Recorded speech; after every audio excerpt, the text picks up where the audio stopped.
I was live streaming patient day is what I was doing, which is how I saw what she said. And, you know, I just kind of sat there and I just tried to like let it sink in for a minute. But then there was also this lack of like substance to it. And I turned to my husband and I said, you know, I don't really know what I expected, but I'm still disappointed. Like, I didn't really expect much, but I'm still disappointed. And he was like, well, yeah, like, she couldn't even say their names. I don't think she owes me anything because she owes Colin. If there's anybody in this entire world that she owes, it's him. It's Colin. As we talked about in the last episode, the Guthy Jackson Foundation's public response to the revelations about Lisa McDaniel has been minimal. And Mishelle's attempt to reach out to Victoria back in May and speak to her directly was politely rebuffed. We followed up with Victoria to ask about their next steps and how they're addressing this with their patient population, and those questions did not receive a response. But Victoria is continuing to talk publicly about her work, just as she's done for years. And in light of what's happened, this glowing press coverage, such as being named one of Forbes' top 50 over 50 in July, mere weeks after this story broke, feels a little dissonant. Because Victoria has built her reputation not just as a rare disease advocate and a business person, but as a devoted mom on a mission, to use her frequent turn of phrase, and someone who cares deeply about others affected by NMO. Victoria did an interview about her story recently on Monica Lewinsky's podcast Reclaiming, which included the usual praise for her advocacy. This interview aired on August 5th, the same day Guthy Jackson made the announcement about Corey Wolf being promoted to replace Lisa, which included the sole direct mention of Lisa to date that we know of. It was buried in the bottom of the announcement where they wrote that Lisa was not authorized to represent Guthy Jackson in any way and had not been with the foundation for some time. And it's easy to see why all of this doesn't sit right with Mishelle. There are parts of this interview that will probably come across angry, which is something I don't know. I haven't given myself the opportunity to feel a whole lot of since I was like a teenager, you know?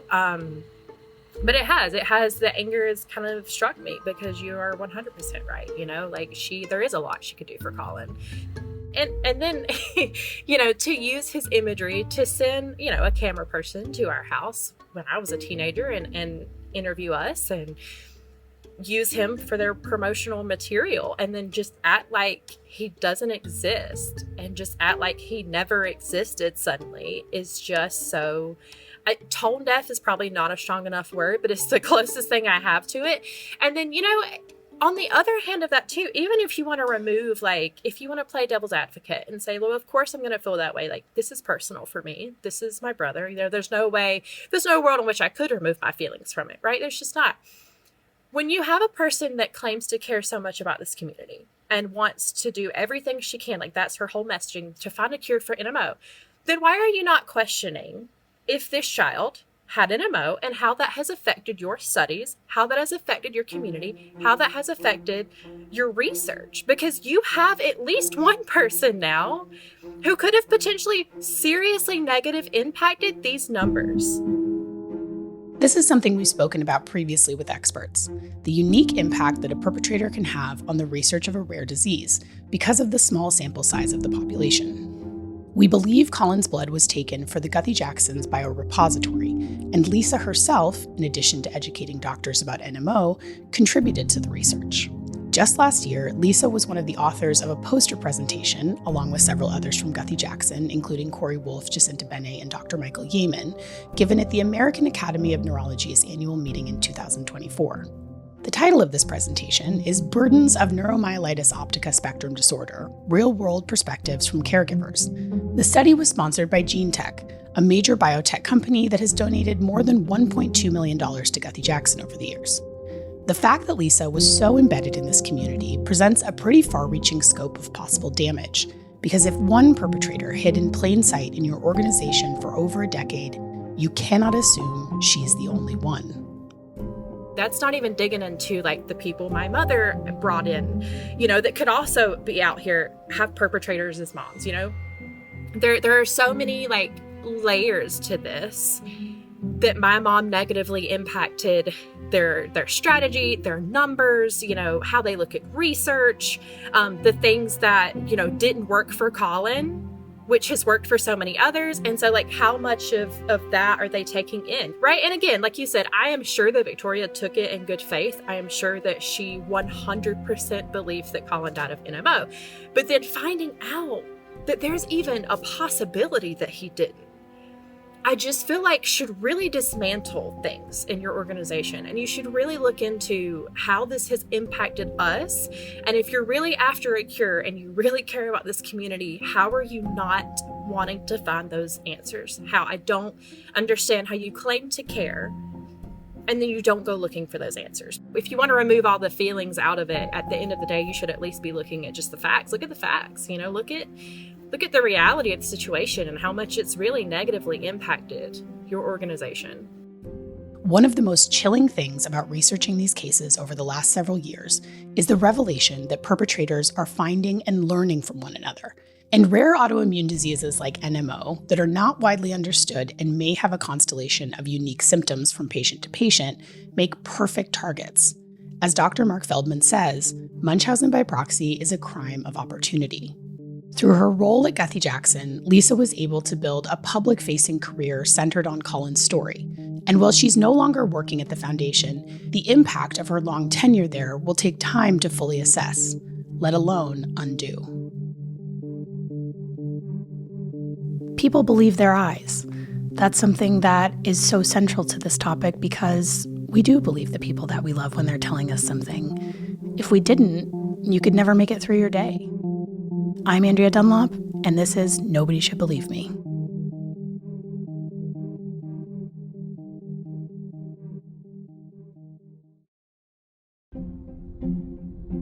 As we try to untangle the complicated morass of Lisa's story, I wanted to take a closer look at how these opportunities are being unintentionally created within the context of rare disease organizations that are so frequently infiltrated by perpetrators. My name is Bekah Rhea. My profession right now is a wealth researcher in higher education. I have a degree in world religions, I have a degree in theater, and I have a master's of divinity that focuses on asset-based community development, which is a more sustainable way of bringing systemic change to communities.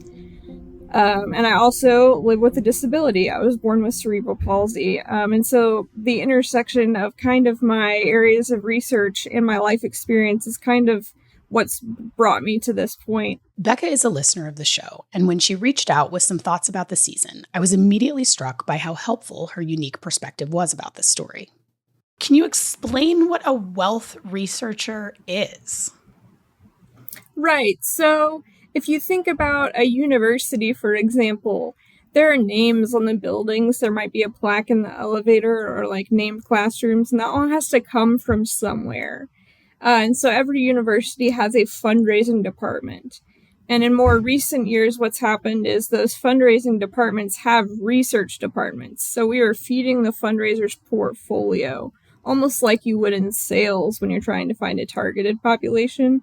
Right? We're trying to find that right combination of wealth and affinity using mostly publicly available information.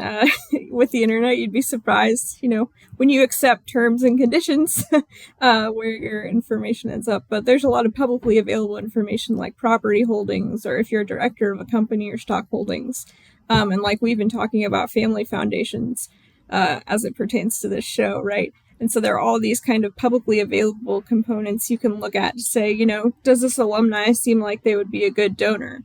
And from there, we can refer them to frontline fundraisers who get to do the schmoozing part. I wanted to know what Bekah made of all this as someone who works in fundraising and can also look at a place like Guthy Jackson through the lens of someone living with a disability, as are many of the people that Guthy Jackson serves. Bekah had some thoughts on Guthy Jackson's messaging and how it intersects with this case. I know in terms of marketing, we talked about this, right? Where cure seems to be the goal. And that's where you kind of get into the models of disability, right? So there's like medical models and social models and economic models. And so the medical model of disability has disability as a deficit, right? When you have a child with a disability, your doctor may speak to you in terms of what your child may or may not be able to do. And so that's kind of the traditional perception, and that seems to be sometimes with these medical foundations, and particularly with the Guthy Jackson Foundation, right? It's a cure rather than extending life and making it more tolerable, right?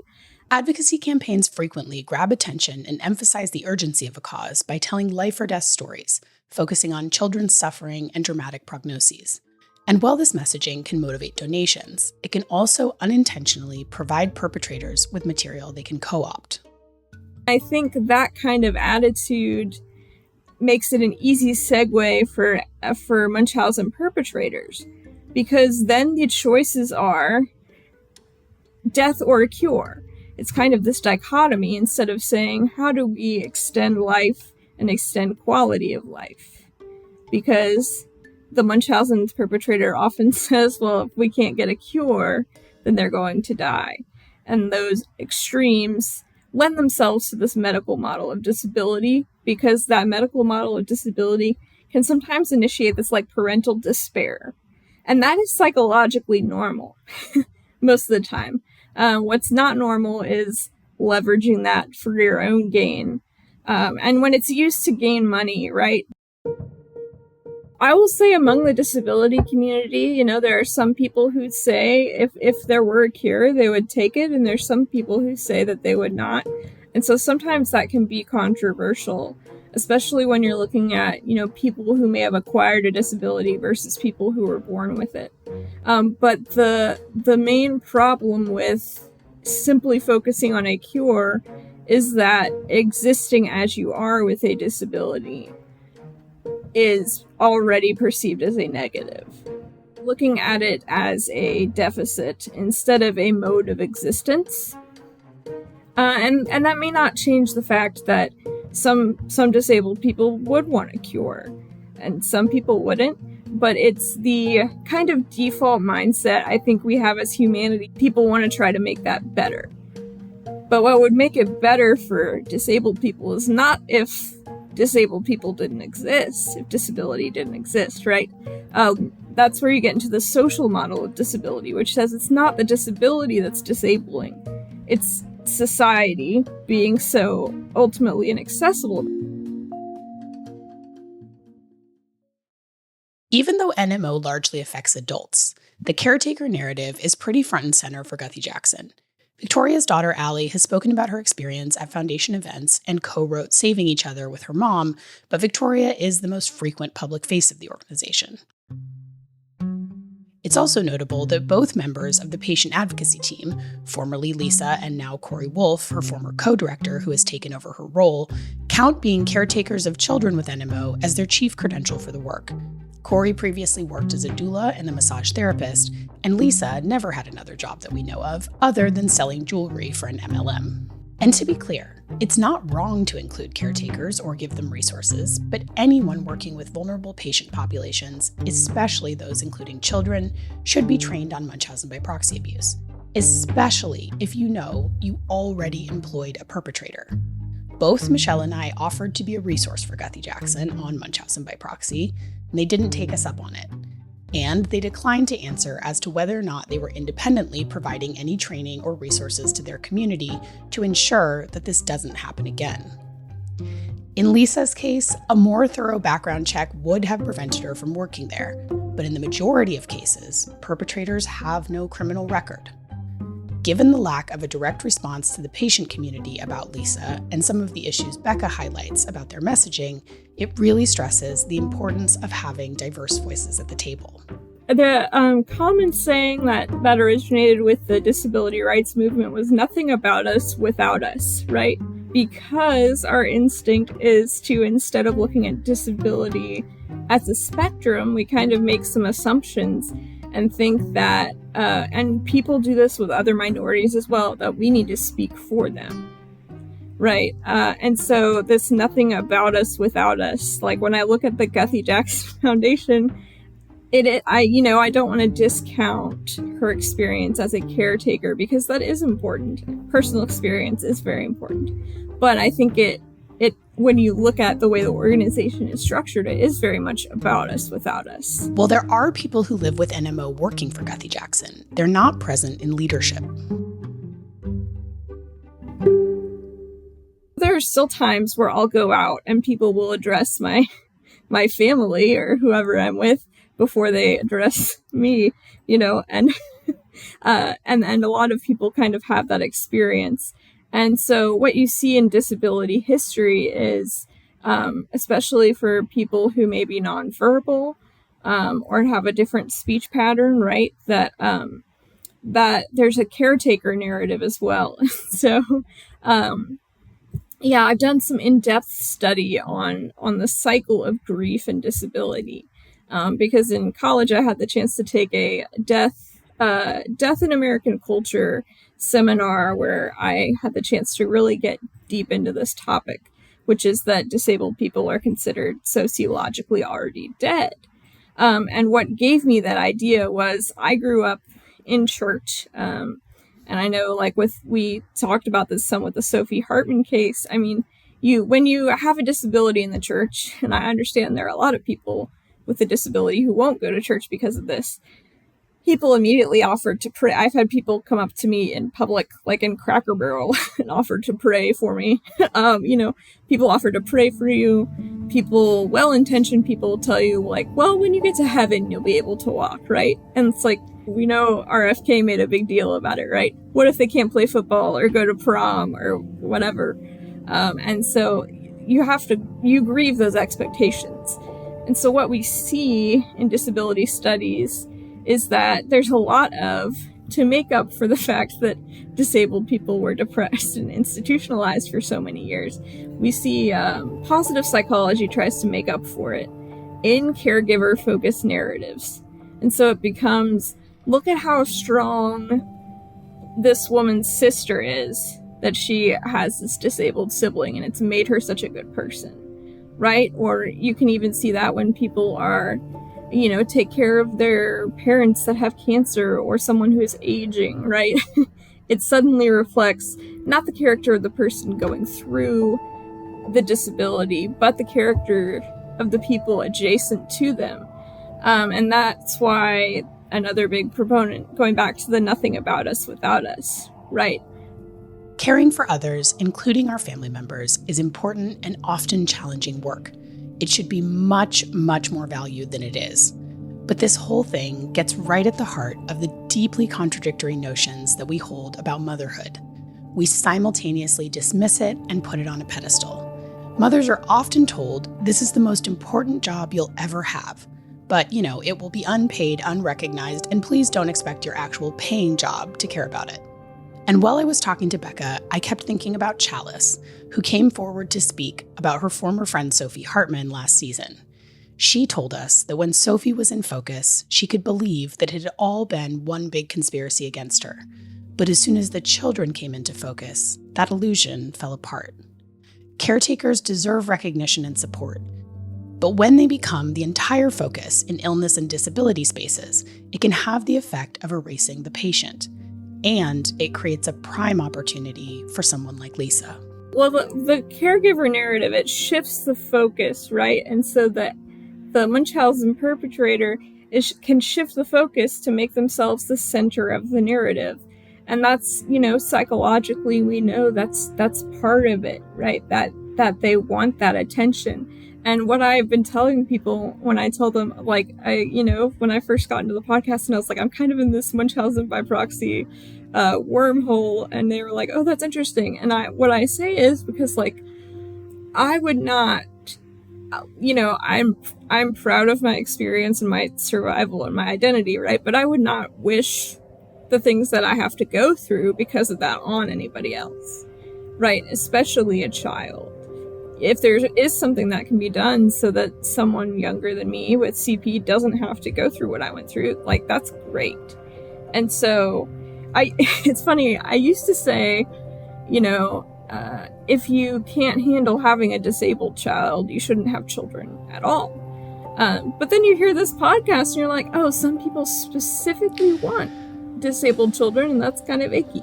And I think that comes down to something I've been thinking about a lot lately in relationship to this podcast and with disabled grief is who chooses the helpers? Many disabled adults don't get enough choice in who their helpers are, and children don't get any choice at all, which allows perpetrators to choose only the helpers they handpick who support their narrative.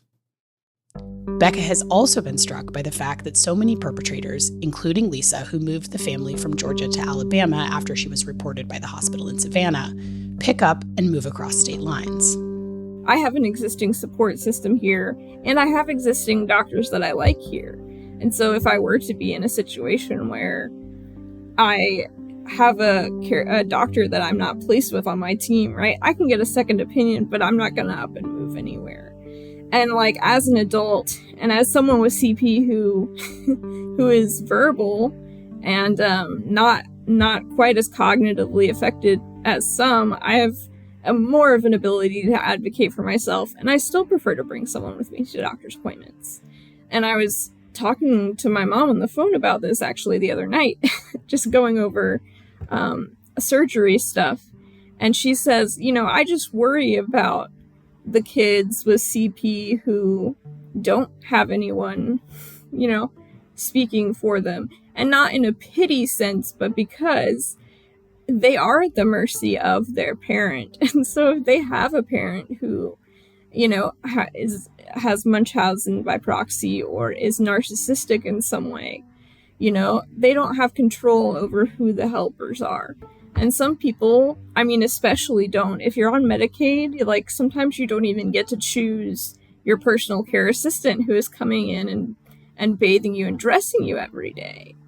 And so that's just something that's been on my mind a lot as I prepared to come on the show, is we don't get to choose who the helpers are. For people like Lisa, they were able to curate who the helpers were. And they were able to curate helpers who affirmed their narrative of, this is something really bad and we think it's going to be fatal.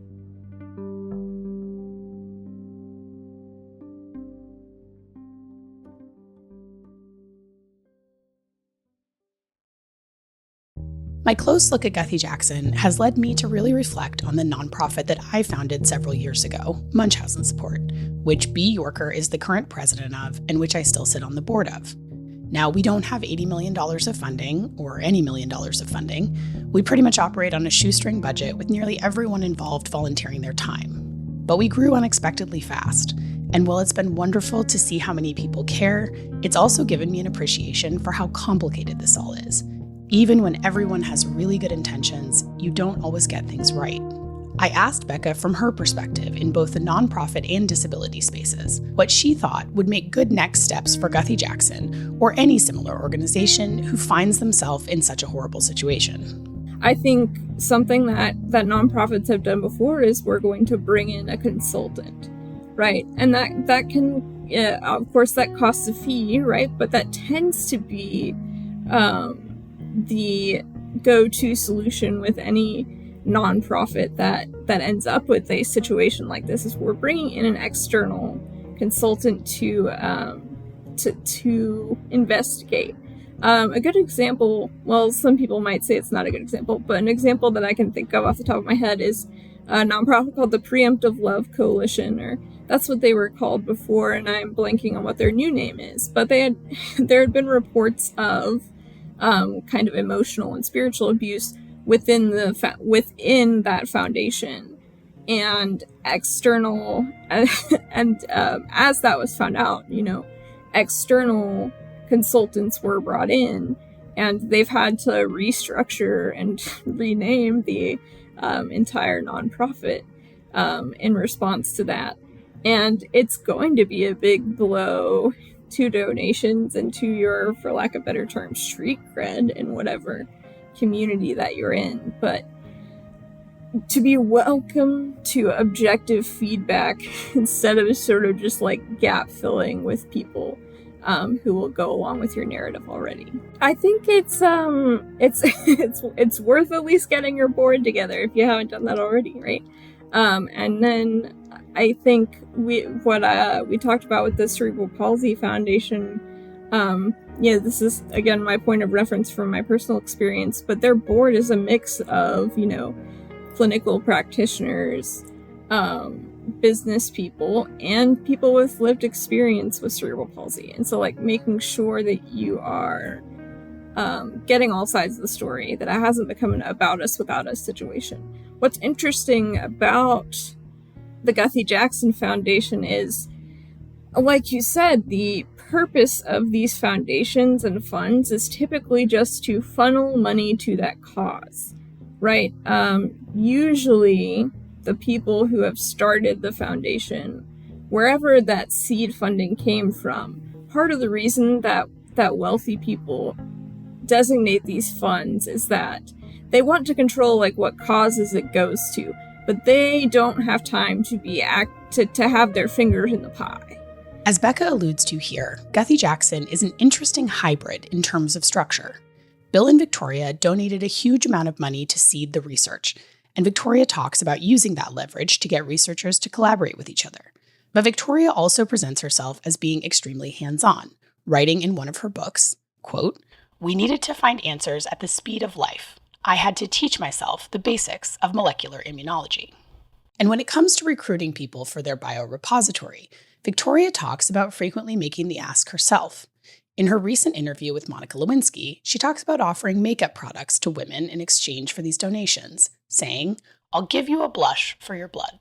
Guthy Jackson does have a team member, Kim Jackson Matthews, on their advocacy team who lives with NMO, but the leadership of the organization is Bill and Victoria, who are the trustees of the private foundation, as well as the only two board members for the public nonprofit, the Guthy Jackson Research Foundation. The public-facing organization originally included a third board member, but that person no longer serves.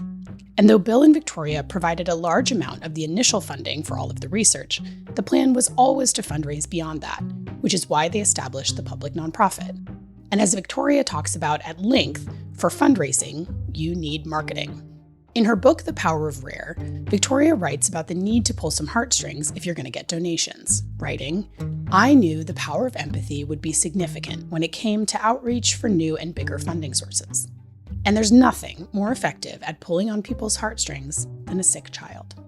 The thing about raising money for various medical conditions is it's cute when it's a kid, right? It's cute when it's a kid and people want to give more money to help the children. But when you become an adult, it's not so cute. It's harder to get donations for those kinds of things. Like the Cerebral Palsy Foundation has a campaign going on right now that's called Cerebral Palsy Grows Up, because cerebral palsy has been characterized as this childhood illness. But the truth is that we become adults and we still need healthcare. It's just that we don't look as cute as the kids in the Shriners Hospital commercials anymore. Lisa leveraged her ties to Victoria and Guthy Jackson to paint herself as a heroic advocate. But the foundation nonetheless benefited from Colin's story, even if they did so entirely in good faith, believing that they were genuinely sharing the plight of a sick child. But having an abuser so linked to your organization this deeply and for this long is a lot to undo. That's another aspect of this, is like, it takes a lot of work and sometimes money to revamp after something like this happens and to recover PR-wise. They can't do that without accepting help from perhaps some outside entities or other people who have heard of this and who are taking it seriously. Reading Victoria's books about her experiences with Allie's illness and the foundation, I was struck by some of the parallels in our two journeys. Both of our lives were shoved off course by a traumatic event in our families, one that inspired our work going forward. And I, too, have tried to use my relative privilege to move the cause I've become devoted to forward. And I, too, may not have always gotten it right. Victoria writes movingly about the isolation of dealing with something that people perceive of as too rare to ever personally affect them. She writes, "I've been disappointed by how people can shrug off the plight of a person stigmatized by the label of a rare or orphan disease. Though Munchausen by proxy abuse is likely not as rare as most people think, it's frequently described that way, which adds to the perception that it doesn't need to be studied, prepared for, or protected against. It's part of the reason that someone like Dr. Jane Ness, an experienced pediatric neurologist, could miss all those red flags waving in her face. Despite working in one of the subspecialties most commonly targeted by perpetrators like Lisa, she never saw her coming." Because NMO is rare and the patient population is small, the involvement of someone as wealthy and well-connected as Victoria has had an outsized impact, and accelerating the research and treatment is something she deserves credit for. I don't presume to know what's in Victoria's heart. I can only go off of what she and other sources have told me about what's happening behind the scenes at Guthy Jackson. And I understand that Victoria may be afraid that this story will undermine the progress they've made around NMO, something she expressed to me in one of our email exchanges. It's really made me think as I've unpacked this piece of the story these last few months. What do we owe each other? What is our responsibility to one another? Legally, Victoria doesn't have any responsibility to this family. But morally, I think she does. I'm not negating the good Victoria has done for this community on the whole, but I think what matters is what we do with power, who we are when we're tested. Victoria is a victim of Lisa McDaniel, but Lisa's other victims don't have the power and influence she does. Their voices are far less likely to be heard, and Colin's voice will never be heard. He has only Mishelle and Sabrina to speak for him, and they're also speaking up for the 2 vulnerable grandchildren Lisa is currently living with. Getting eyes and ears on this situation is all they have to protect them. So I can understand why it's pretty upsetting for them to see that Victoria appears to be shifting focus away from Colin's story and putting it back on all of the good work she's done, and of course, all the money she's spent. And it's hard for Mishelle not to think about how this could have played out differently. I think if anybody could truly get some movement on that, and we've had people, I've had strangers emailed the Birmingham Police Department, and I've had strangers in my inboxes telling me how sorry they are and they're willing to help. And there's a whole community that we haven't even touched of people that she impacted negatively and took money from. And, if anybody could make any sort of movement on getting the absolute truth out there and answering so many questions, it's Victoria. And if she, even if she says, even if there are people out there who are like, well, that's not really her role, that's not her place, she's there for NMO, that's fine. Then do it for the actual NMO patients, do it for the people that you have allowed Lisa to contact for you and through you, right? But this is not someone who just, pretended their way in. I'm sure that Lisa would never have been hired at Guthy Jackson if they knew what they know now. But Lisa had a public-facing role in the organization, and they empowered her to teach others, including medical professionals, about NMO. Somebody had made mention of, if I was a doctor sitting in a room and I knew I had been trained by this woman, I would question everything I heard and the organization that sent her. I would have so many questions. And so I just, I wonder how it's landing. I know how it's landing with some of the actual patients and some of the actual caregivers. And I just, at the end of the day, it's just endless. The amount of harm that my mother has caused is absolutely endless, and it is heartbreaking. And I just wish the people who had enough power and money to do something about it would. She has the opportunity, she has the resources. If anybody has the resources in any of this, it's her. And then just the lack of response. It is just it says a lot. The lack of response says a lot. We can assume that Victoria or someone from her team will listen to this. So do you have anything that you want to say to her?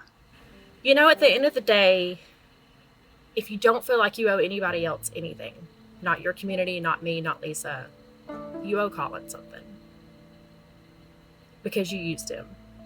You used his image, you used his story, you wrote it about in your books. And I said it earlier, if you care even an ounce of what you claim to care about that little boy, you would do something to help find out the truth.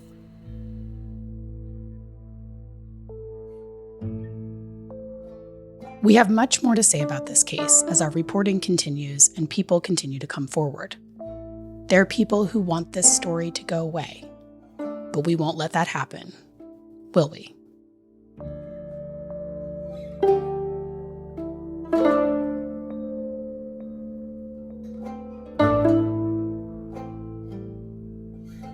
Nobody Should Believe Me is written and hosted by me, Andrea Dunlop. Our co-executive producer is Mariah Gossett, and our assistant editor is Greta Stromquist.